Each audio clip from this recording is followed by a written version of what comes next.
सचे पातशाह मल जन्म जन्म दे तुद डिठे सचे पातशाह मल जन्म जन्म दे सजन सचा पातशाह सिर सांद जिस पास बैठिया सबना दावे जिस पास बैठिया सबना दावे साहो। सतनाम श्री वाहिगुरु साहिब जीओ। राम कली महला पंजवा श्लोक। सिख हो शब्द प्यारे हो जन्म मरण की टेक मुख उजल सदा सुखी नानक सिमरत एक। सिखो शब्द प्यारे हो जन्म मरण की टेक। वाहिगुरु जी का खालसा वाहिगुरु जी की फतेह। पतित पावन कृपा निधान सतगुरु चवर तख्त ਸਿੰਘਾਸਨ ਦੇ मालिक गुरु ग्रंथ साहिब महाराज जियां ने कृपा की है। सत संगत का ये सुभाग समा सानू बख्शिश किया है। इस वेले आपां सतगुरां दी गुरबाणी की लड़ीवार कथा सरवण करते हाँ।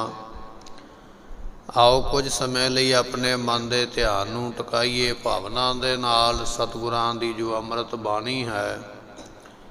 ਅੰਮ੍ਰਿਤ ਬਾਣੀ ਹਰ ਹਰ ਤੇਰੀ ਸੁਣ ਸੁਣ ਹੋਵੈ। ਐਸੀ ਗੁਰਬਾਣੀ ਦੀ ਵਿਚਾਰ ਨੂੰ ਸਰਵਣ ਕਰੀਏ।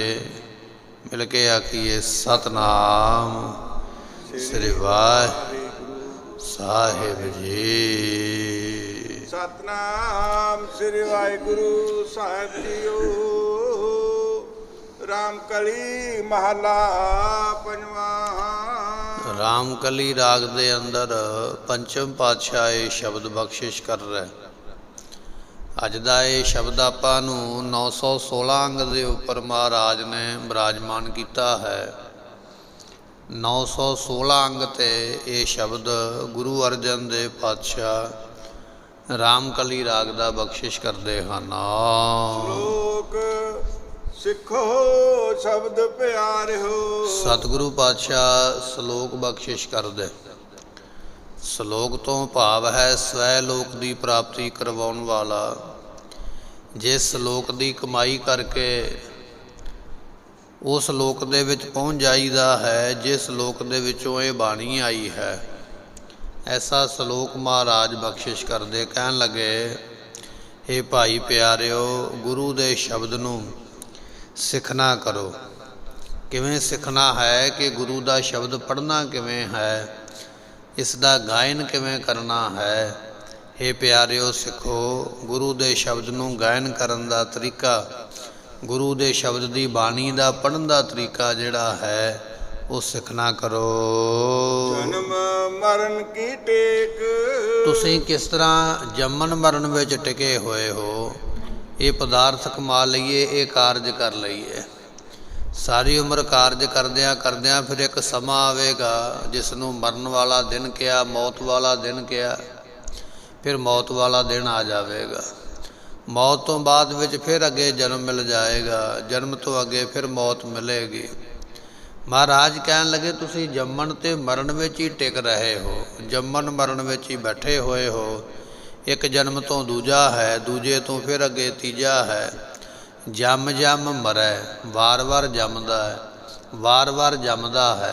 जम जम मरै, मरै फिर जमै, फिर जम पिया, फिर मर गया।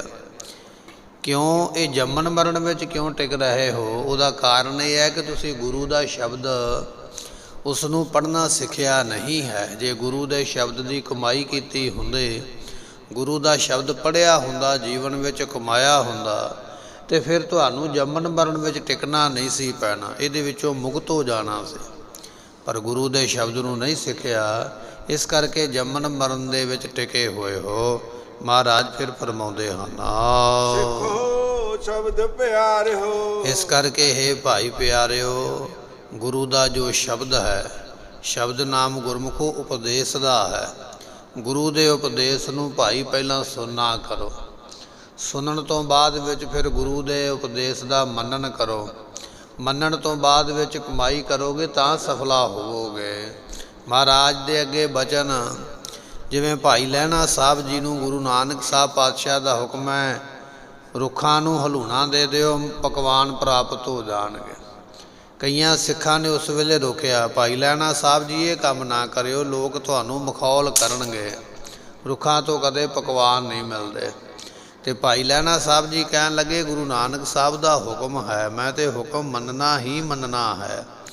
ਇਸ ਤਰ੍ਹਾਂ ਜਿਨ੍ਹਾਂ ਨੇ ਗੁਰੂ ਦਾ ਉਪਦੇਸ਼ ਸੁਣਿਆ ਹੈ, ਫਿਰ ਸੁਣਨ ਤੋਂ ਬਾਅਦ ਵਿੱਚ ਜਿਨ੍ਹਾਂ ਨੇ ਉਪਦੇਸ਼ ਨੂੰ ਮੰਨਣ ਕੀਤਾ, ਮੰਨਿਆ ਹੈ, ਐਸੇ ਜਿਹੜੇ ਗੁਰਮੁਖ ਹਨ। ਜਨਮ ਮਰਨ ਕੀ ਟੇਕ। ਜੋ ਉਪਦੇਸ਼ ਜਨਮ ਅਤੇ ਮਰਨ ਦੀ ਨਿਰਵਿਰਤੀ ਦਾ ਆਸਰਾ ਰੂਪ ਹੈ। ਜੰਮਣ ਮਰਨ ਤੋਂ ਬਚਾਂਗੇ ਕਿਵੇਂ? ਜੰਮਣ ਮਰਨ ਤੋਂ ਬਚਿਆ ਜਾਵੇਗਾ ਜੇ ਗੁਰੂ ਦੇ ਉਪਦੇਸ਼ ਦੀ ਕਮਾਈ ਕਰਾਂਗੇ। ਪਹਿਲਾਂ ਗੁਰੂ ਦਾ ਉਪਦੇਸ਼ ਸਰਵਣ ਕਰਨਾ, ਫਿਰ ਉਪਦੇਸ਼ ਦੀ ਕਮਾਈ ਕਰਨੀ। ਫਿਰ ਮਹਾਰਾਜ ਕਹਿਣ ਲੱਗੇ, ਤੁਹਾਡੇ ਜੰਮਣ ਮਰਨ ਦੀ ਨਿਰਵਿਰਤੀ ਹੋ ਜਾਏਗੀ। ਜਿਵੇਂ ਗੁਰਬਾਣੀ ਵਿੱਚ ਬਚਨ ਆਉਂਦਾ, ਬਹੁਰ ਹਮ ਕਾਹੇ ਆਵੇਂਗੇ। ਜਿਨ੍ਹਾਂ ਨੇ ਸ਼ਬਦ ਕਮਾ ਲਿਆ ਨਾ ਗੁਰੂ ਦਾ, ਉਹਨਾਂ ਨੂੰ ਫਿਰ ਇਹ ਸਮਝ ਪੈ ਗਈ ਹੈ ਵੀ ਹੁਣ ਅਸੀਂ ਜਨਮ ਲੈ ਕੇ ਨਹੀਂ ਦੁਨੀਆ 'ਤੇ ਆਵਾਂਗੇ, ਅਤੇ ਨਾ ਹੀ ਇੱਥੋਂ ਅਸੀਂ ਦੁਨੀਆ ਤੋਂ ਹੁਣ ਜਾਵਾਂਗੇ। ਜਿਨ੍ਹਾਂ ਨੇ ਸ਼ਬਦ ਦੀ ਕਮਾਈ ਕੀਤੀ ਹੈ। ਮਹਾਨ ਗੁਰਸਿੱਖ ਭਾਈ ਵਿਧੀ ਚੰਦ ਜੀ ਦਾ ਆਪਾਂ ਇਤਿਹਾਸ ਸਰਵਣ ਕਰ ਦਿਓ ਨਗਰ ਵਿੱਚ ਪਹੁੰਚੇ। ਇੱਥੇ ਇੱਕ ਸਾਧੂ ਸ਼ਰਨ ਵਿੱਚ ਪੈ ਗਿਆ। ਪਹਿਲਾਂ ਤਾਂ ਭਾਵੇਂ ਉਸਨੇ ਵਿਰੋਧ ਕੀਤਾ, ਸਮਾਂ ਆਪਣੇ ਕੋਲ ਸੀਮਤ ਹੈ, ਬਾਅਦ ਵਿੱਚ ਸ਼ਰਨ ਪੈ ਕੇ ਕਹਿਣ ਲੱਗਾ, ਜੀ ਮੇਰਾ ਵੀ ਭਲਾ ਕਰੋ। ਉਸ ਵੇਲੇ ਬਹਾਦਰ ਵਿਧੀ ਚੰਦ ਕਹਿਣ ਲੱਗੇ, ਸਾਡਾ ਤੇ ਤੇਰਾ ਸਰੀਰ ਛੱਡਣ ਦਾ ਸਮਾਂ ਇੱਕੋ ਹੀ ਹੈ, ਅਸੀਂ ਤੇਰੇ ਕੋਲ ਹੀ ਇੱਥੇ ਆ ਜਾਵਾਂਗੇ, ਤੈਨੂੰ ਨਾਲ ਹੀ ਲੈ ਕੇ ਸੱਚਖੰਡ ਨੂੰ ਚੱਲਾਂਗੇ। ਇਹ ਜਿਨ੍ਹਾਂ ਨੇ ਗੁਰਮੁਖੋ ਸ਼ਬਦ ਦੀ ਕਮਾਈ ਕੀਤੀ ਹੈ ਨਾ, ਉਹਨਾਂ ਨੂੰ ਆਪਣੇ ਸਰੀਰ ਛੱਡਣ ਦੇ ਸਮੇਂ ਦਾ ਵੀ ਪਤਾ ਲੱਗ ਗਿਆ ਹੈ ਕਿ ਮੈਂ ਇੰਨੇ ਸਮੇਂ ਨੂੰ ਸਰੀਰ ਛੱਡਣਾ ਹੈ, ਔਰ ਮੈਂ ਸਰੀਰ ਛੱਡ ਕੇ ਫਿਰ ਸੱਚਖੰਡ ਵਿੱਚ ਜਾਣਾ, ਇਹ ਵੀ ਉਹਨਾਂ ਨੂੰ ਗਿਆਨ ਹੋ ਗਿਆ ਹੈ, ਕਿਉਂਕਿ ਉਹਨਾਂ ਨੇ ਕਮਾਈ ਕੀਤੀ ਹੈ ਗੁਰੂ ਦੇ ਸ਼ਬਦ ਦੀ। ਇਸ ਕਰਕੇ ਉਹਨਾਂ ਨੂੰ ਇਹ ਬਚਨ ਮਿਲ ਗਿਆ ਹੈ ਕਿ ਸਾਡੀ ਹੁਣ ਜੰਮਣ ਅਤੇ ਮਰਨ ਦੀ ਨਿਰਵਿਰਤੀ ਹੋ ਗਈ ਹੈ, ਹੁਣ ਅਸੀਂ ਜੰਮਾਂਗੇ ਨਹੀਂ ਆਵਾਂਗੇ, ਮਰ ਕੇ ਦੁਨੀਆ ਤੋਂ ਜਨਮਾਂ ਵਿੱਚ ਨਹੀਂ ਜਾਵਾਂਗੇ। ਇਸ ਤਰ੍ਹਾਂ ਉਹ ਜਿਹੜੇ ਗੁਰਮੁਖ ਹਨ, ਜਿਨ੍ਹਾਂ ਨੇ ਗੁਰੂ ਦੇ ਸ਼ਬਦ ਨੂੰ ਸਿੱਖਿਆ ਹੈ, ਗੁਰੂ ਦੇ ਉਪਦੇਸ਼ ਦੀ ਕਮਾਈ ਕੀਤੀ ਹੈ, ਜਨਮ ਮਰਨ ਕੀ ਟੇਕ, ਉਹ ਗੁਰੂ ਦੇ ਉਪਦੇਸ਼ ਦੇ ਨਾਲ ਜੰਮਣ ਮਰਨ ਦੀ ਨਿਰਵਿਰਤੀ ਜਿਹੜੀ ਹੈ, ਇਸ ਦਾ ਟੇਕ ਆਸਰਾ ਗੁਰੂ ਹੈ, ਗੁਰੂ ਚਰਨਾਂ ਨਾਲ ਜੁੜਦੇ ਹਨ। ਮੁਖ ਉਜਲ ਸਦਾ ਸੁਖੀ। ਮਹਾਰਾਜ ਕਹਿਣ ਲੱਗੇ, ਜਿਹੜੇ ਨਾਮ ਜਪਦੇ ਨਾ, ਉਹਨਾਂ ਦਾ ਮੁਖ ਉਜਲਾ ਹੁੰਦਾ ਐਸ ਲੋਕ ਦੇ ਅੰਦਰ, ਅਤੇ ਪਰਲੋਕ ਦੇ ਵਿੱਚ ਉਹ ਸੁਖੀ ਹੁੰਦੇ। ਲੋਕ ਤੇ ਪਰਲੋਕ ਵਿੱਚ ਮੁਖ ਉਜਲਾ ਹੈ, ਲੋਕ ਪਰਲੋਕ ਵਿੱਚ ਸੁਖੀ ਹੁੰਦੇ। ਨਾਨਕ ਤੇ ਮੁਖ ਉਜਲੇ ਕੀਤੀ ਛੁੱਟੀ, ਜਿਨੀ ਨਾਮ ਧਿਆਇਆ ਗਏ ਮਸਕਤ। ਇਹ ਬਚਨ ਆਪਾਂ ਪੜ੍ਹਿਆ। ਮਹਾਰਾਜ ਕਹਿਣ ਲੱਗੇ, ਜਿਨ੍ਹਾਂ ਨੇ ਨਾਮ ਧਿਆਇਆ ਨਾ ਭਾਈ, ਨਾਮ ਜਪਿਆ, ਉਹਨਾਂ ਦੇ ਲੋਕ ਤੇ ਪਰਲੋਕ ਦੇ ਵਿੱਚ ਮੁਖ ਉਜਲਾ ਹੁੰਦਾ ਹੈ। ਸਤਿਗੁਰੂ ਇੱਥੇ ਬਚਨ ਕਰਦੇ, ਕਹਿਣ ਲੱਗੇ, ਮੁਖ ਉਜਲ ਸਦਾ ਸੁਖੀ। ਉਹ ਗੁਰਮੁਖ ਸਦਾ ਵਾਸਤੇ ਸੁਖੀ ਹੋ ਜਾਂਦੇ, ਮੁਖ ਉਹਨਾਂ ਦੇ ਉਜਲੇ ਹਨ। ਨਾਨਕ ਸਿਮਰਤ ਏਕ। ਸਤਿਗੁਰਾਂ ਨੂੰ ਪੁੱਛਿਆ, ਮਹਾਰਾਜ ਇਹ ਦਾਤ ਕਿਵੇਂ ਮਿਲੀ ਹੈ? ਕਹਿਣ ਲੱਗੇ, ਉਹਨਾਂ ਨੇ ਇੱਕ ਦਾ ਸਿਮਰਨ ਕੀਤਾ ਹੈ। ਸਿਮਰਨ ਤੋਂ ਭਾਵ ਹੈ ਗੁਰਮੁਖੋ ਯਾਦ ਕਰਨਾ। ਉਹਨਾਂ ਗੁਰਮੁਖਾਂ ਨੇ ਇੱਕ ਪਰਮਾਤਮਾ ਨੂੰ ਆਪਣੇ ਜੀਵਨ ਵਿੱਚ ਯਾਦ ਕੀਤਾ ਹੈ। ਨਾਨਕ ਸਿਮਰਤ ਏਕ, ਜਿਨ੍ਹਾਂ ਨੇ ਇੱਕ ਨੂੰ ਯਾਦ ਕੀਤਾ ਹੈ, ਮੁਖ ਉਜਲ ਸਦਾ ਸੁਖੀ। ਉਹਨਾਂ ਦੇ ਮੁਖ ਉਜਲੇ ਹੋ ਗਏ, ਸਦਾ ਵਾਸਤੇ ਸੁਖੀ ਹਨ। ਮਨ ਤਨ ਰਾਤਾ ਰਾਮ ਪਿਆਰੇ। ਇਸ ਕਰਕੇ ਹੇ ਭਾਈ, ਉਹਨਾਂ ਗੁਰਮੁਖਾਂ ਦਾ ਮਨ ਅਤੇ ਤਨ ਪਿਆਰੇ ਰਾਮ ਦੇ ਵਿੱਚ ਰਾਤਾ ਕਹੀਏ ਰੰਗਿਆ ਗਿਆ। ਉਹਨਾਂ ਦੇ ਮਨ ਨੂੰ ਵੀ ਰੰਗ ਚੜ੍ਹ ਗਿਆ ਨਾਮ ਦਾ, ਉਹਨਾਂ ਦੇ ਤਨ ਨੂੰ ਵੀ ਨਾਮ ਦਾ ਰੰਗ ਚੜ੍ਹਦਾ ਹੈ। ਹਰ ਪ੍ਰੇਮ ਭਗਤ ਬਣ ਆਈ ਸੰਤੋ। ਕਿਉਂਕਿ ਉਹਨਾਂ ਨੂੰ ਹਰੀ ਦੇ ਨਾਲ ਪ੍ਰੇਮਾ ਭਗਤੀ ਬਣ ਆਈ ਹੈ। ਗੁਰਮੁਖੋ 9 ਤਰ੍ਹਾਂ ਦੀ ਭਗਤੀ ਲਿਖੀ ਹੈ ਵਿਦਵਾਨਾਂ ਨੇ ਗ੍ਰੰਥਾਂ ਦੇ ਵਿੱਚ। 9 ਭਗਤੀਆਂ ਵਿੱਚੋਂ ਇਹ ਜਿਹੜਾ ਆਪਾਂ ਬੈਠ ਕੇ ਗੁਰਬਾਣੀ ਸਰਵਣ ਕਰਦੇ ਪਏ, ਇਹ ਵੀ ਇੱਕ ਭਗਤੀ ਹੈ। ਸ਼ਰਵਣ ਭਗਤੀ ਇਸ ਨੂੰ ਕਿਹਾ ਹੈ। ਇੱਕ ਕੀਰਤਨ ਭਗਤੀ ਹੈ, ਕੀਰਤਨ ਕਰਨਾ ਇਹ ਵੀ ਇੱਕ ਭਗਤੀ ਹੈ। ਜਿਹਨੇ ਮਨ ਤਨ ਦੇ ਨਾਲ ਕੀਰਤਨ ਕੀਤਾ, ਉਹ ਕੀਰਤਨ ਕਰਦਿਆਂ ਮੁਕਤ ਹੋ ਜਾਏਗਾ। ਐਸਾ ਕੀਰਤਨ ਹੈ। ਐਸਾ ਕੀਰਤਨ ਕਰ ਮਨ ਮੇਰੇ, ਇਹਾਂ ਉਹਾਂ ਜੋ ਕਾਮ ਤੇਰਾ। ਗੁਰਬਾਣੀ ਦਾ ਵਚਨ ਹੈ। ਜਿਨ੍ਹਾਂ ਨੇ ਮਨ ਟਿਕਾ ਕੇ ਕੀਰਤਨ ਕੀਤਾ, ਲੋਕ ਪਰਲੋਕ ਵਿੱਚ ਉਹਨਾਂ ਦੇ ਮੁਖ ਉਜਲੇ ਤੇ ਮੁਕਤ ਹੋ ਜਾਂਦੇ। ਕੀਰਤਨ ਭਗਤੀ ਅਲੱਗਾ ਹੈ, ਸਰਵਣ ਭਗਤੀ ਅਲੱਗਾ ਹੈ। ਜਿਨ੍ਹਾਂ ਨੇ ਸਰਵਣ ਭਗਤੀ ਕੀਤੀ, ਸੋਨੀ ਲਿਆ ਨਾ ਸੰਗਤ ਵਿੱਚ ਬੈਠ ਕੇ ਪ੍ਰੇਮ ਦੇ ਨਾਲ, ਉਹਨਾਂ ਨੂੰ ਵੀ ਮੁਕਤੀ ਦੀ ਦਾਤ ਮਿਲਦੀ ਹੈ। ਮਹਾਰਾਜ ਕਹਿਣ ਲੱਗੇ ਹੈ, ਪ੍ਰੇਮ ਭਗਤ ਬਣੇ ਆਈ ਸੰਤੋ। ਜਿਨ੍ਹਾਂ ਨੂੰ ਭਾਈ ਇਹ ਪ੍ਰੇਮਾ ਭਗਤੀ ਪ੍ਰਾਪਤ ਹੋਈ ਹੈ, ਉਹ ਸੰਸਾਰ ਤੋਂ ਤਰ ਜਾਂਦੇ ਹਨ। ਸਤਿਗੁਰ ਖੇਪ ਨਿਭਾਹੀ ਸੰਤੋ। ਸਤਿਗੁਰਾਂ ਨੇ ਕਿਰਪਾ ਕੀਤੀ ਹੈ। ਇਹ ਜਪ, ਇਹ ਤਪ, ਇਹ ਖੇਪ ਹੈ। ਇਹ ਸਤਿਗੁਰਾਂ ਨੇ ਪੂਰੀ ਨਿਭਾ ਦਿੱਤੀ ਹੈ। ਸਾਨੂੰ ਜਪ ਬਖਸ਼ਿਸ਼ ਕੀਤਾ ਹੈ, ਸਾਨੂੰ ਤਪ ਬਖਸ਼ਿਸ਼ ਕੀਤਾ। ਜਪ ਕੀ ਹੈ? ਗੁਰੂ ਕਾ ਸਿੱਖ ਅੰਮ੍ਰਿਤ ਵੇਲੇ ਉੱਠ ਕੇ ਇਸ਼ਨਾਨ ਕਰਦਾ ਹੈ। ਕਾਹਦੇ ਵਾਸਤੇ? ਮੈਂ ਗੁਰੂ ਘਰ ਜਾਣਾ ਹੈ। ਕਾਹਦੇ ਵਾਸਤੇ? ਮੈਂ ਨਿਤਨੇਮ ਕਰਨਾ ਹੈ। ਇਹ ਗੁਰੂ ਕੇ ਸਿੱਖ ਦਾ ਅੰਮ੍ਰਿਤ ਵੇਲੇ ਇਸ਼ਨਾਨ ਕਰਨਾ, ਇਹ ਜਪ ਕਰਨਾ ਹੈ। ਗੁਰੂ ਕਾ ਸਿੱਖ ਬੈਠ ਕੇ ਚੌਂਕੜਾ ਲਾ ਕੇ ਸਾਵਧਾਨ ਇਕਾਗਰ ਚੀਤ ਹੋ ਕੇ ਗੁਰਬਾਣੀ ਪੜ੍ਹਦਾ ਪਿਆ, ਇਹ ਤਪ ਹੈ। ਮਹਾਰਾਜ ਕਹਿਣ ਲੱਗੇ, ਭਾਈ ਬਚਨ ਇਹ ਹੈ, ਸਤਿਗੁਰ ਖੇਪ ਨਿਭਾਹੀ ਸੰਤੋ। ਇਹ ਸੰਤੋ, ਸਤਿਗੁਰਾਂ ਨੇ ਇਹ ਜਪ ਤਪ ਰੂਪੀ ਖੇਪ ਸਾਨੂੰ ਬਖਸ਼ਿਸ਼ ਕੀਤੀ ਹੈ। ਫਿਰ ਫਰਮਾਉਂਦੇ ਹਨ, ਸਤਿਗੁਰ ਖੇਪ ਨਿਭਾਹੀ ਸੰਤੋ। ਸੋ ਭਗਤੀ ਰੂਪੀ ਜਿਹੜੀ ਖੇਪ ਹੈ, ਇਸ ਨੂੰ ਨਿਭਾਇਆ ਹੈ। ਭਗਤੀ ਰੂਪੀ ਖੇਪ ਮਹਾਰਾਜ ਨੇ ਬਖਸ਼ਿਸ਼ ਕੀਤੀ ਹੈ ਅਤੇ ਗੁਰਮੁਖ ਉਸ ਨੂੰ ਜਪ ਕੇ ਲਾਹਾ ਲਿੱਤੇ ਹਨ। ਨਾਮ ਲਾਹਾ ਦਾਸ ਕੋ ਦਿਆ। ਜਿਹੜੇ ਦਾਸ ਬਣ ਗਏ ਭਾਈ, ਉਹਨਾਂ ਨੇ ਨਾਮ ਜਪਿਆ ਹੈ। ਕਿਉਂਕਿ ਨਾਮ ਜਪਣ ਦਾ ਲਾਹਾ ਸਤਿਗੁਰਾਂ ਨੇ ਐਸੇ ਆਪਣੇ ਦਾਸਾਂ ਨੂੰ ਬਖਸ਼ਿਆ ਹੈ। ਸਗਲੀ ਤ੍ਰਿਸ਼ਨ ਉਲਾਹੀ ਸੰਤੋ। ਗੁਰਮੁਖੋ, ਇਹ ਜਿੰਨੀ ਤ੍ਰਿਸ਼ਨਾ ਹੈ ਨਾ ਪਦਾਰਥਾਂ ਦੀ, ਇਹ ਕਦੇ ਬੁਝਦੀ ਨਹੀਂ ਹੈ। ਹਰੇਕ ਨੂੰ ਤ੍ਰਿਸ਼ਨਾ ਲੱਗੀ ਹੋਈ ਹੈ। ਮਨੁੱਖ ਨੂੰ ਬਹੁਤੀ ਲੱਗੀ ਹੈ ਬਾਕੀਆਂ ਦੇ ਨਾਲ। ਪਾਤਸ਼ਾਹ ਕਹਿਣ ਲੱਗੇ, ਜਿਨ੍ਹਾਂ ਨੇ ਨਾਮ ਦਾ ਲਾਹਾ ਖਟਿਆ ਹੈ, ਉਹਨਾਂ ਦੀ ਸਗਲੀ ਤ੍ਰਿਸ਼ਨ ਉਲਾਹੀ, ਸਾਰੀ ਤ੍ਰਿਸ਼ਨਾ ਉਲਾ ਦਿੱਤੀ, ਖਤਮ ਕਰ ਦਿੱਤੀ। ਐਸੀ ਦਾਤ ਬਖਸ਼ਦੇ ਹਨ। ਖੋਜਤ ਖੋਜਤ ਲਾਲ ਇੱਕ ਪਾਇਆ। ਸਤਿਗੁਰੂ ਪਾਤਸ਼ਾਹ ਕਹਿਣ ਲੱਗੇ, ਖੋਜਤ ਖੋਜਤ, ਵੇਦਾਂ ਸ਼ਾਸਤਰਾਂ ਨੂੰ ਪੜ੍ਹ ਕੇ ਖੋਜਿਆ ਹੈ। ਇਸੇ ਤਰ੍ਹਾਂ ਆਪਣੇ ਮਨ ਦੇ ਵਿੱਚ ਵੀ ਉਸ ਪਰਮਾਤਮਾ ਨੂੰ ਖੋਜਿਆ ਹੈ। ਬੰਦੇ ਖੋਜ ਦਿਲ ਹਰ ਰੋਜ਼, ਨਾ ਫਿਰ ਪਰੇਸ਼ਾਨੀ ਮਾਹੇ। ਸੋ ਜਿਨ੍ਹਾਂ ਨੇ ਆਪਣੇ ਦਿਲ ਵਿੱਚ ਉਸ ਨੂੰ ਖੋਜਿਆ ਹੈ, ਜਿਨ੍ਹਾਂ ਨੇ ਗ੍ਰੰਥਾਂ ਨੂੰ ਪੜ੍ਹ ਕੇ ਉਸ ਨੂੰ ਖੋਜਿਆ ਲੱਭਿਆ ਹੈ, ਪਾਤਸ਼ਾਹ ਕਹਿਣ ਲੱਗੇ, ਉਹ ਜਿਹੜੇ ਗੁਰਮੁਖ ਨੇ, ਉਹਨਾਂ ਨੇ ਲਾਲ ਇੱਕ ਪਾਇਆ। ਲਾਲ ਨਾਮ ਪਿਆਰੇ ਦਾ ਹੈ। ਉਹਨਾਂ ਨੇ ਪਿਆਰੇ ਪ੍ਰਮਾਤਮਾ ਨੂੰ ਪਾਲਿਆ ਹੈ। ਹਰ ਕੀਮਤ ਕਹਿਣ ਨਾ ਜਾਈ ਸੰਤੋ। ਪਰ ਗੁਰਮੁਖੋ, ਉਸ ਪ੍ਰਮਾਤਮਾ ਦੀ ਕੀਮਤ ਨਹੀਂ ਕੋਈ ਕਹਿ ਸਕਦਾ। ਦੁਨੀਆ ਵਿੱਚ ਕੋਈ ਇਹ ਨਹੀਂ ਕਹੇਗਾ ਵੀ ਰੱਬ ਇੰਨੇ ਮੁੱਲ ਦਾ ਹੈ, ਜਾਂ ਇੰਨਾ ਮੁੱਲ ਦਿਓਗੇ ਤੇ ਮੈਂ ਰੱਬ ਤੁਹਾਨੂੰ ਮੁੱਲ ਦੇ ਦੇਵਾਂਗਾ। ਨਹੀਂ, ਉਹ ਪ੍ਰਮਾਤਮਾ ਦਾ ਨਾ ਕੋਈ ਮੁੱਲ ਦੇ ਸਕਦਾ, ਨਾ ਕੋਈ ਮੁੱਲ ਪਾ ਸਕਦਾ ਹੈ। ਉਹ ਤੇ ਪ੍ਰੇਮ ਦਾ ਰੂਪ ਹੋ ਚੁੱਕਿਆ ਹੈ। ਪਰ ਜਿਨ੍ਹਾਂ ਦੇ ਉੱਪਰ ਕਿਰਪਾ ਹੋਈ ਹੈ, ਉਹਨਾਂ ਨੇ ਭਾਈ ਜਪ ਤਪ ਕਰਕੇ ਉਸ ਨੂੰ ਪਾਇਆ ਹੈ। ਚਰਨ ਕਮਲ ਚੋਂ ਲਾਗੋ ਧਿਆਨਾ। ਜਿਨ੍ਹਾਂ ਦਾ ਧਿਆਨ ਕਮਲਾਂ ਵਰਗੇ ਸੁੰਦਰ ਚਰਨਾਂ ਦੇ ਨਾਲ ਲੱਗਾ ਹੈ। ਪਰਮਾਤਮਾ ਦੇ ਚਰਨ ਅਤ ਸੁੰਦਰ ਹਨ। ਜਿਨ੍ਹਾਂ ਦਾ ਐਸੇ ਚਰਨਾਂ ਦੇ ਨਾਲ ਧਿਆਨ ਲੱਗਾ ਹੈ। ਸਾਚੇ ਦਰਸ ਸਮਾਈ ਸੰਤੋ। ਤੇ ਪਾਤਸ਼ਾਹ ਕਹਿਣ ਲੱਗੇ, ਹੈ ਸੰਤੋ, ਉਹ ਸੱਚੇ ਦੇ ਦਰਸ ਵਿੱਚ ਹੀ ਸਮਾ ਗਏ। ਦਰਸ ਕਹੀਏ ਸਰੂਪ ਦੇ ਵਿੱਚ, ਉਹ ਸੱਚੇ ਦੇ ਸਰੂਪ ਵਿੱਚ ਸਮਾ ਜਾਂਦੇ, ਲੀਨ ਹੋ ਜਾਂਦੇ ਹਨ। ਗੁਣ ਗਾਵਤ ਗਾਵਤ ਭੈ ਨਿਹਾਲਾ। ਉਹ ਫਿਰ ਗੁਰਮੁਖ ਜਿਹੜੇ ਨੇ ਨਾ ਭਾਈ, ਗੁਣ ਗਾਉਂਦਿਆਂ ਨਿਹਾਲ ਹੋ ਜਾਂਦੇ। ਬਚਨ ਇਹ ਹੈ, ਗੁਣ ਗਾਵਾਂ ਦਿਨ ਰਾਤ ਨਾਨਕ, ਚਾਓ ਇਹੋ। ਉਹਨਾਂ ਨੂੰ ਚਾਅ ਚੜ੍ਹ ਜਾਂਦਾ ਵੀ ਹੁਣ ਬਾਣੀ ਪੜ੍ਹਨ ਦਾ ਸਮਾਂ ਹੈ, ਹੁਣ ਸਿਫਤ ਕਰਨ ਦਾ ਸਮਾਂ ਹੈ। ਮਹਾਰਾਜ ਕਹਿਣ ਲੱਗੇ ਭਾਈ ਬਚਨ ਇਹ ਹੈ, ਗੁਣ ਗਾਵਤ ਗਾਵਤ ਭੈ ਨਿਹਾਲਾ।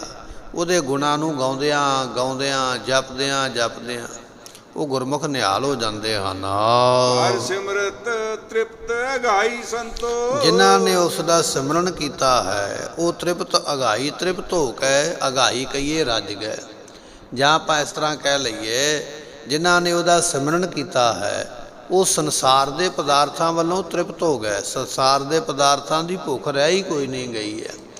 ਅਗਾਈ ਸੰਤੋ ਪਰਲੋਕ ਦੇ ਪਦਾਰਥਾਂ ਵੱਲੋਂ ਵੀ ਰੱਜ ਗਏ। ਪਰਲੋਕ ਦਾ ਪਦਾਰਥ ਵੀ ਕੋਈ ਸਵਰਗਾਂ ਦਾ ਨਹੀਂ ਚਾਹੀਦਾ ਹੈ, ਕੋਈ ਬ੍ਰਹਮ ਲੋਕ ਦਾ ਨਹੀਂ ਚਾਹੀਦਾ ਹੈ।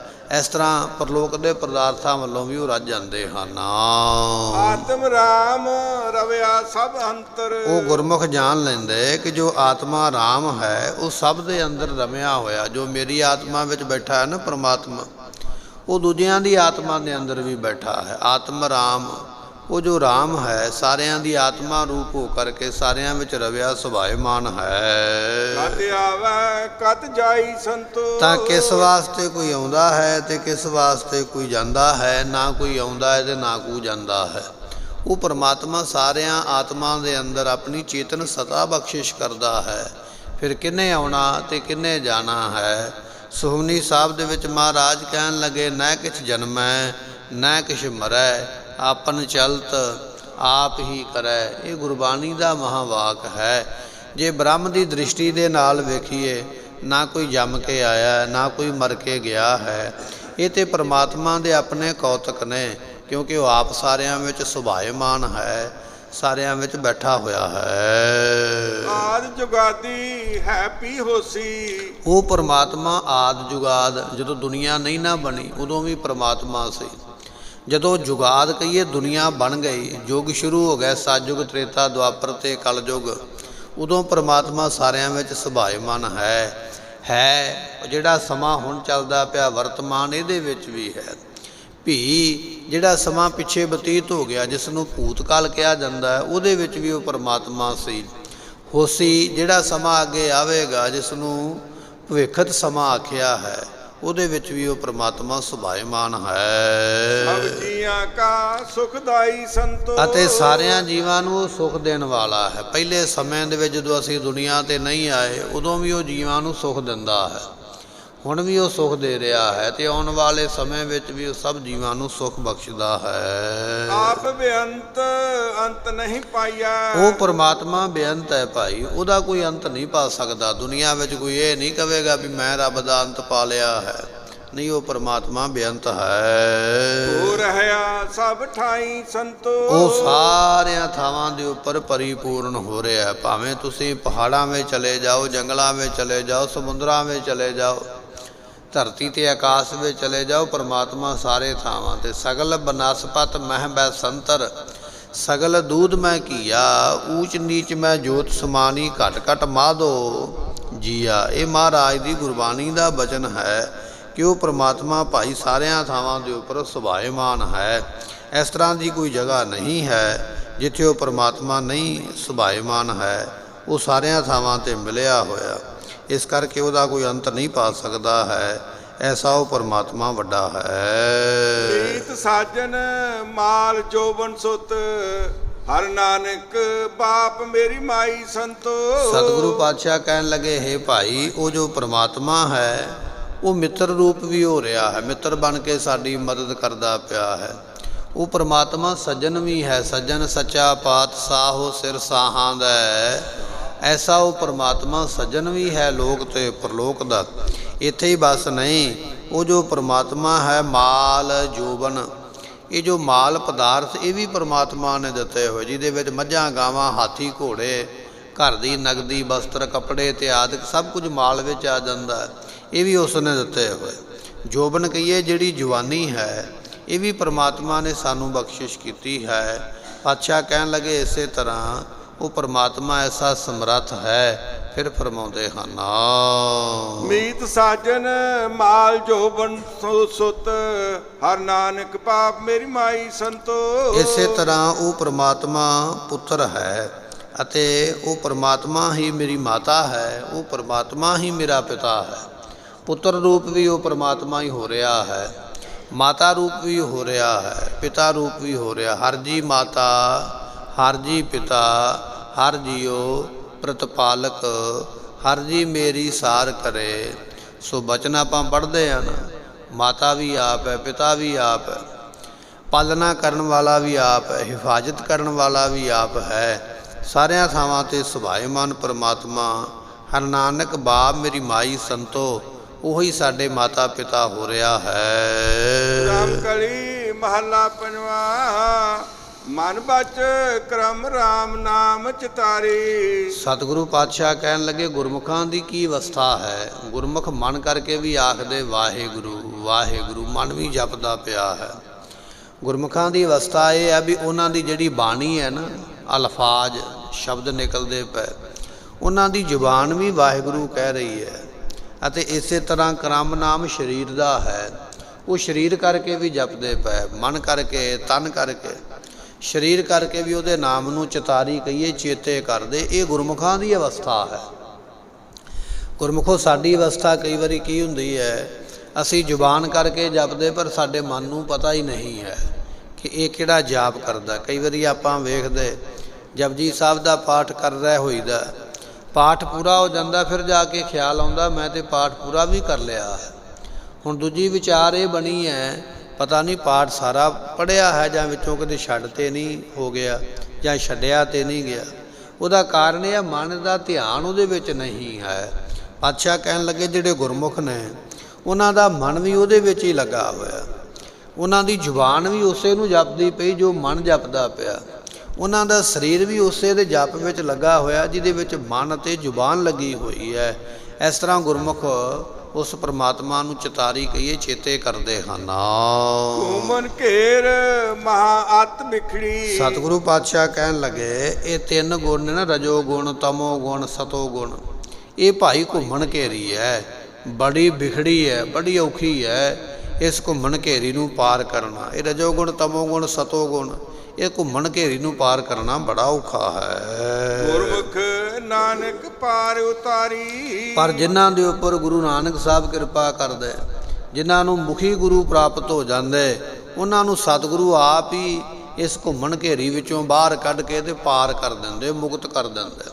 ਕਿਹਨਾਂ ਨੂੰ ਮੁਕਤ ਕਰਦੇ? ਜਿਨ੍ਹਾਂ ਦੇ ਉੱਪਰ ਗੁਰੂ ਕਿਰਪਾ ਕਰਕੇ, ਜਿਨ੍ਹਾਂ ਦਾ ਮੁਖ ਗੁਰੂ ਵੱਲ ਹੋ ਜਾਂਦਾ ਹੈ, ਉਹ ਗੁਰਮੁਖ ਪਾਰ ਹੋ ਜਾਂਦੇ ਹਨ।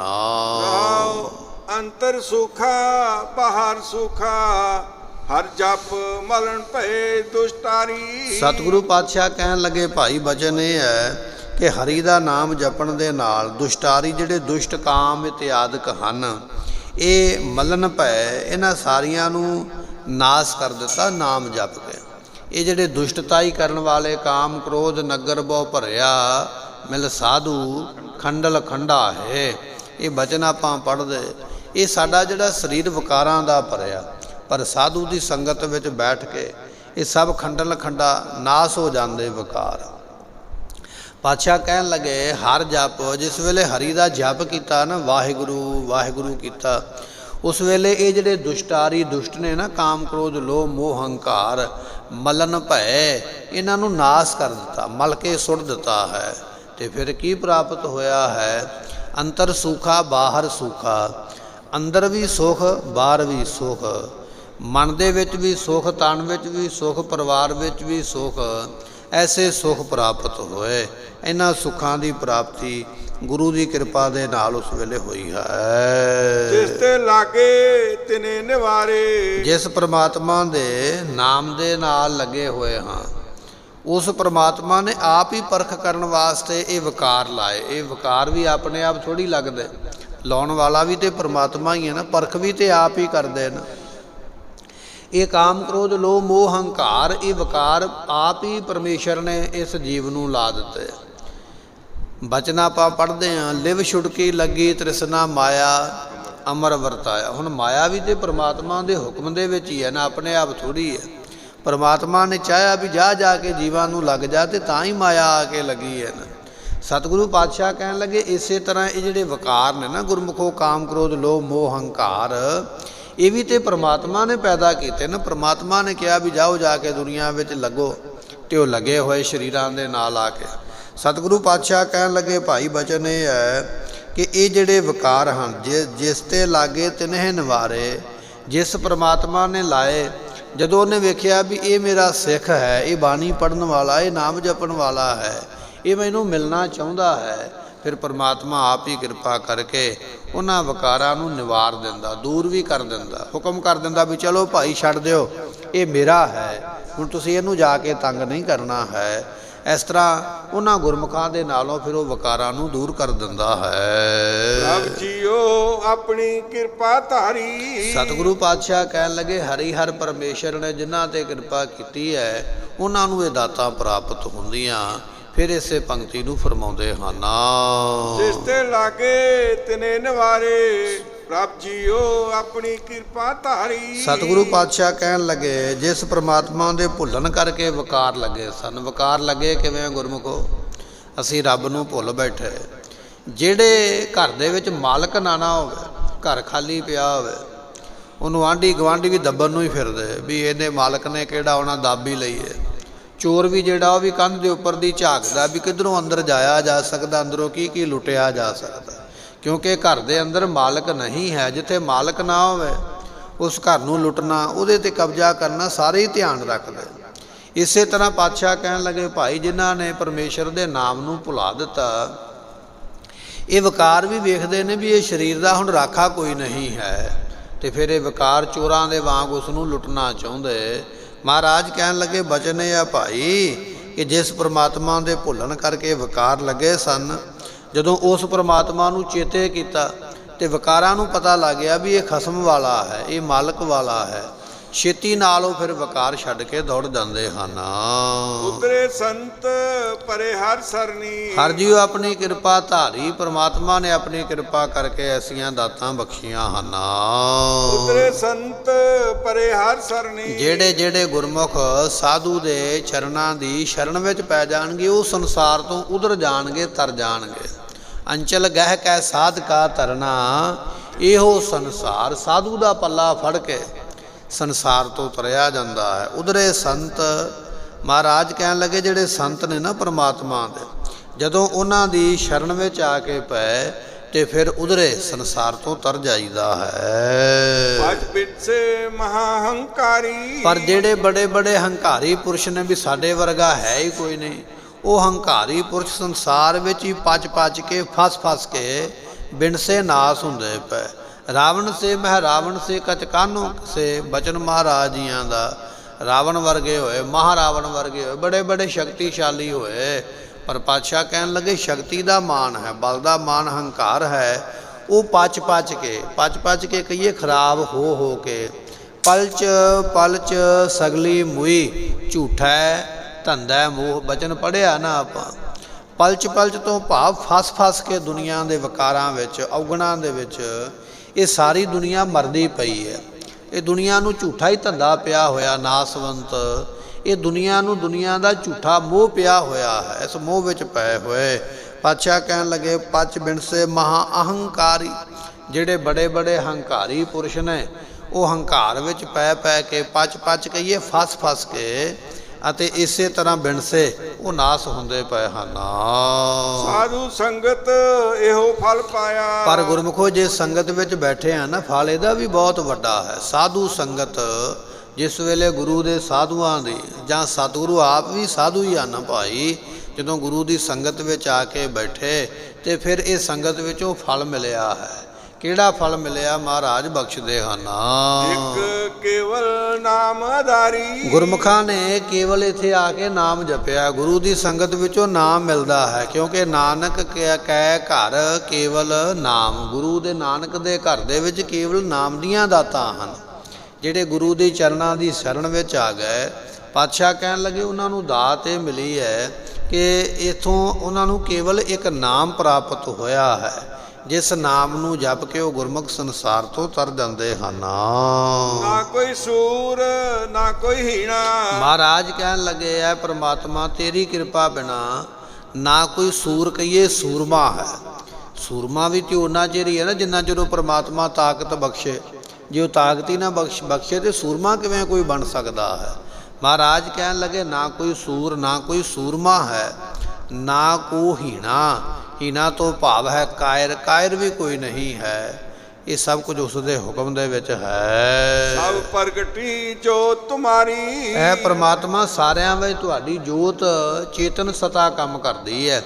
ਜਿਹਨੂੰ ਤੁਸੀਂ ਚਾਹੋ ਉਹਨੂੰ ਕਾਇਰ ਨੂੰ ਵੀ ਤੁਸੀਂ ਸੂਰਮਾ ਬਣਾ ਸਕਦੇ ਹੋ, ਤੇ ਜੇ ਤੁਸੀਂ ਚਾਹੋ ਤੇ ਵੱਡੇ ਵੱਡੇ ਸੂਰਮਿਆਂ ਨੂੰ ਵੀ ਕਾਇਰ ਬਣਾ ਦਿੰਦੇ। ਇਸ ਸ਼ਕਤੀ ਤੇ ਤੁਸੀਂ ਬਖਸ਼ਿਸ਼ ਕਰਦੇ ਹੋ। ਕੀੜਾ ਥਾਪ ਦੇ ਪਾਤਸ਼ਾਹੀ, ਲਸਕਰ ਕਰੇ ਸਵਾਹ। ਗੁਰਬਾਣੀ ਦਾ ਬਚਨ ਹੈ।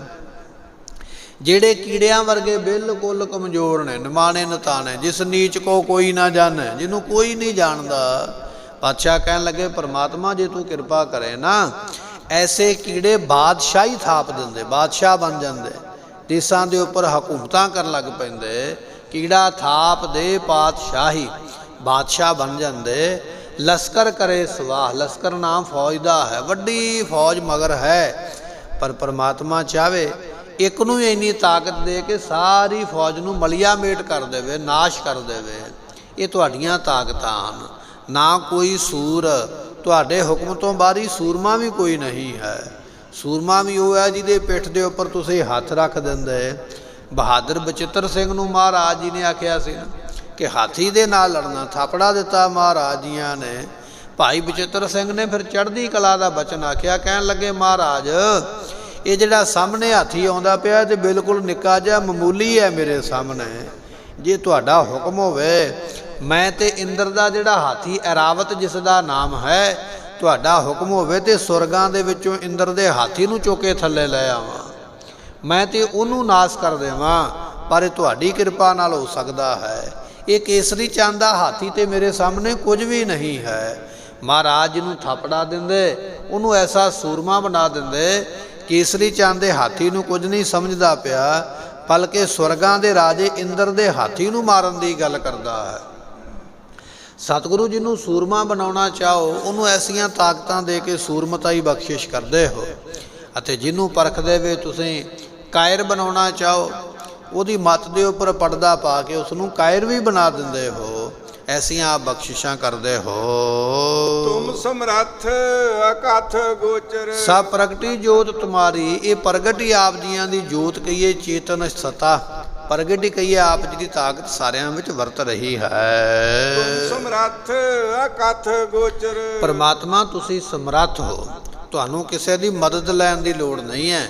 ਆਪਾਂ ਦੁਨੀਆ ਦੇ ਲੋਕ ਕੋਈ ਕੰਮ ਇਕੱਲੇ ਨਹੀਂ ਕਰ ਸਕਦੇ, ਸਾਨੂੰ ਰਿਸ਼ਤੇਦਾਰ ਭੈਣਾਂ ਭਰਾਵਾਂ ਦੀ ਲੋੜ ਰਹਿੰਦੀ ਹੈ।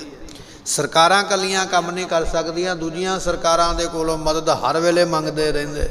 ਪਰਮਾਤਮਾ ਸਮਰੱਥ ਹੈ, ਉਹਨੂੰ ਕਿਸੇ ਦੀ ਮਦਦ ਦੀ ਲੋੜ ਨਹੀਂ ਪੈਂਦੀ ਹੈ, ਕਿਉਂਕਿ ਉਹ ਆਪਣੇ ਆਪ ਹੀ ਸਭ ਕੁਝ ਕਰਨ ਦੀ ਸਮਰੱਥਾ ਰੱਖਦਾ ਹੈ। ਤੁਮ ਸਮਰੱਥ, ਤੁਸੀਂ ਸਮਰੱਥ ਹੋ। ਅਕਥ, ਕਥਨ ਤੋਂ ਰਹਿਤ ਹੋ, ਤੁਹਾਡਾ ਕੋਈ ਕਥਨ ਵੀ ਨਹੀਂ ਪੂਰਨ ਤੌਰ 'ਤੇ ਕਰ ਸਕਦਾ। ਅਤੇ ਪਾਤਸ਼ਾਹ ਕਹਿਣ ਲੱਗੇ ਅਗੋਚਰ, ਇੰਦਰੀਆਂ ਦੀ ਪਕੜ ਵਿੱਚ ਨਹੀਂ ਆਉਂਦੇ। ਜਿਵੇਂ ਆਪਾਂ ਹੱਥ ਵਿੱਚ ਪਾਣੀ ਦਾ ਗਲਾਸ ਫੜ ਸਕਦੇ ਹਾਂ, ਪਰ ਹੱਥ ਵਿੱਚ ਪਰਮਾਤਮਾ ਨੂੰ ਨਹੀਂ ਫੜ ਸਕਦੇ, ਭਾਵੇਂ ਸਾਡੇ ਹੱਥ ਵਿੱਚ ਕਿੰਨੀ ਤਾਕਤ ਹੋਵੇ। ਕਈ ਵਾਰੀ ਪੁਰਾਣੇ ਬਜ਼ੁਰਗ ਕਹਿ ਦਿੰਦੇ ਲਿਆ ਮੈਂ ਤੇਰਾ ਗੁੱਟ ਫੜਦਾ, ਮੇਰੇ ਕੋਲੋਂ ਫੜ ਕੇ ਫੜੇ ਹੋਏ ਗੁੱਟ ਨੂੰ ਛੁਡਾ ਕੇ ਵਿਖਾ, ਤੇ ਬੜਾ ਜ਼ੋਰ ਲਾਇਆ, ਪਰ ਬਜ਼ੁਰਗ ਨੇ ਇਸ ਹਿਸਾਬ ਨਾਲ ਗੁੱਟ ਫੜਿਆ ਵੀ ਛੁਡਾ ਹੀ ਨਹੀਂ ਸਕਿਆ।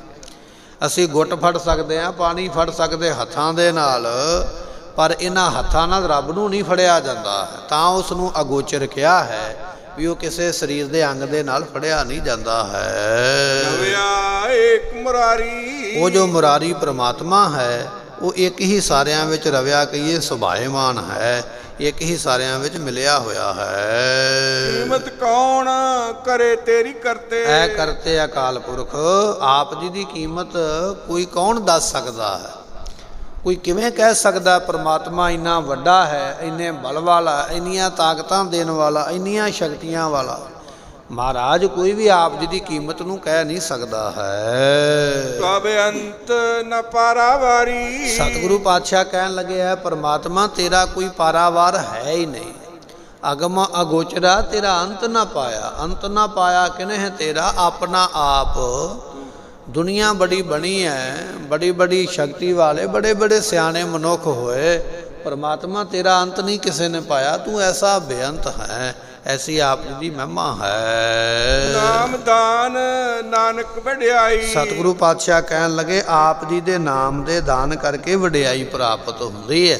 ਜਿਨ੍ਹਾਂ ਨੇ ਨਾਮ ਜਪਿਆ ਨਾ ਉਹਨਾਂ ਨੂੰ ਇਸ ਲੋਕ ਦੇ ਵਿੱਚ ਵੀ ਵਡਿਆਈ ਮਿਲਦੀ, ਪਰਲੋਕ ਦੇ ਵਿੱਚ ਵੀ ਵਡਿਆਈ ਮਿਲਦੀ। ਨਾਮ ਦਾਨ, ਮਹਾਰਾਜ ਕਿਰਪਾ ਕਰੋ ਸਾਨੂੰ ਦਾਨਾਂ ਦੇ ਵਿੱਚੋਂ ਨਾਮ ਦਾ ਦਾਨ ਬਖਸ਼ਿਸ਼ ਕਰੋ। ਆਪਾਂ ਪੜ੍ਹਦੇ ਆ ਨਾ, ਬਖਸ਼ੋ ਸਿੱਖਾਂ ਨੂੰ ਸਿੱਖੀ ਦਾਨ ਕੇਸ ਦਾਨ। ਚੌਥੇ ਫਿਰ ਆਪਾਂ ਬਚਨ ਪੜ੍ਹਦੇ, ਮਹਾਰਾਜ ਜੀ ਸਿੱਖਾਂ ਨੂੰ ਨਾਮ ਦਾ ਦਾਨ ਵੀ ਬਖਸ਼ਿਸ਼ ਕਰੋ ਜਿਹਦੇ ਨਾਲ ਵਡਿਆਈ ਹੁੰਦੀ ਹੈ। ਤੇਰਿਆਂ ਸੰਤ ਜਨਾਂ ਰੇ ਨਾਰੀ। ਮਹਾਰਾਜ ਕਿਰਪਾ ਕਰੋ ਜਿਹੜੇ ਆਪ ਜੀ ਦੇ ਸੰਤ ਨੇ ਨਾ, ਸ਼ਾਂਤ ਚਿੱਤ ਮਹਾਤਮਾ, ਉਹਨਾਂ ਦੇ ਚਰਨਾਂ ਦੀ ਮੈਂ ਧੂੜ ਬਣ ਜਾਵਾਂ, ਇਹ ਮੈਨੂੰ ਦਾਤ ਦੇ ਦਿਓ। ਤੇਰੇ ਸੰਤ ਜਨਾਂ ਜਿਹੜੇ ਆਪ ਜੀ ਦੇ ਸੰਤ ਹਨ, ਉਹਨਾਂ ਦੀ ਰੇਨ ਆਈ, ਰੇਣ ਨਾਮ ਚਰਨਾਂ ਧੂੜੀ ਦਾ ਹੈ। ਮੈਂ ਉਹਨਾਂ ਦੇ ਚਰਨਾਂ ਦੀ ਧੂੜੀ ਬਣ ਜਾਵਾਂ, ਇਹ ਮੇਰੇ 'ਤੇ ਕਿਰਪਾ ਕਰੋ। ਮਹਾਰਾਜ ਸਾਹਿਬ ਜੀ ਆਪ ਜੀ ਸਮਰੱਥ ਹੋ। ਨਾਮ ਦਾ ਦਾਨ ਤੇਰਿਆਂ ਸੰਤਾਂ ਦੀ ਚਰਨਾਂ ਦੀ ਧੂੜੀ ਵਿੱਚੋਂ ਮਿਲਦਾ ਹੈ, ਜਿਨ੍ਹਾਂ ਗੁਰਮੁਖਾਂ ਨੇ ਨਾਮ ਜਪਿਆ ਹੈ। ਇਸ ਤਰ੍ਹਾਂ ਮੈਨੂੰ ਚਰਨਾਂ ਦੀ ਧੂੜੀ ਦੇ ਕੇ, ਸਾਧੂਆਂ ਦੀ ਸੰਗਤ ਦੇ ਕੇ ਨਾਮ ਦੀ ਦਾਤ ਬਖਸ਼ਿਸ਼ ਕਰੋ। ਇਹ ਧੰਨ ਗੁਰੂ ਪਾਤਸ਼ਾਹ ਗੁਰੂ ਅਰਜਨ ਦੇਵ ਮਹਾਰਾਜ ਜੀਆਂ ਨੇ ਉਪਦੇਸ਼ ਬਖਸ਼ਿਸ਼ ਕੀਤਾ ਹੈ। ਸੋ ਕੱਲ੍ਹ ਤੋਂ ਮਹਾਰਾਜ ਜੀਆਂ ਦੀ ਬਾਣੀ ਆਨੰਦ ਸਾਹਿਬ ਜੋ ਆਪਾਂ ਨਿਤਨੇਮ ਦੇ ਵਿੱਚ ਪੜ੍ਹਦੇ ਹਾਂ, ਕੱਲ੍ਹ ਨੂੰ ਆਪਾਂ 917 ਅੰਗ ਦੀ ਜਿਹੜੀ ਵਿਚਾਰ ਹੈ ਆਨੰਦ ਸਾਹਿਬ ਬਾਣੀ ਕੱਲ੍ਹ ਨੂੰ ਕਥਾ ਦੇ ਅੰਦਰ ਸ਼ੁਰੂ ਹੋਵੇਗੀ। ਆਪਾਂ ਇਹਦੀ ਵਿਚਾਰ ਕੱਲ੍ਹ ਨੂੰ ਸਰਵਣ ਕਰਾਂਗੇ। ਇੱਥੇ ਗੁਰੂ ਅਰਜਨ ਦੇਵ ਪਾਤਸ਼ਾਹ ਦੇ ਸ਼ਬਦ ਸੰਪੂਰਨ ਹੋਏ। ਅੱਗੇ ਗੁਰੂ ਅਮਰਦਾਸ ਪਾਤਸ਼ਾਹ ਦੀ ਬਾਣੀ ਆਨੰਦ ਸਾਹਿਬ ਦੀ ਵਿਚਾਰ ਆਪਾਂ ਕੱਲ੍ਹ ਦੇ ਦੀਵਾਨ ਵਿੱਚ ਫਿਰ ਸ਼ੁਰੂ ਕਰਾਂਗੇ। ਸਮੇਂ ਦੀ ਸਮਾਪਤੀ, ਭੁੱਲਾਂ ਦੀ ਮੁਆਫੀ, ਬਚਨ ਉਪਦੇਸ਼ ਗੁਰੂ ਕਾ ਹਿਰਦੇ ਵਸੇ। ਜਿਉ ਸੱਜਣ ਸੀਸੜੀਆਂ ਜੋ ਹੋਵੈ ਸਹਿਬ ਸਿਉ ਮੇਲੋ। ਕੀਮਤ ਕੌਣ ਕਰੇ ਤੇਰੀ ਕਰਤੇ, ਪ੍ਰਭ ਅੰਤ ਨਾ ਪਾਰਾਵਾਰੀ। ਨਾਮ ਦਾਨ ਨਾਨਕ ਵਡਿਆਈ, ਤੇਰਿਆਂ ਸੰਤ ਜਨਾਂ ਰੇ ਨਾਰੀ। ਵਾਹਿਗੁਰੂ ਜੀ ਕਾ ਖਾਲਸਾ, ਵਾਹਿਗੁਰੂ ਜੀ ਕੀ ਫਤਿਹ।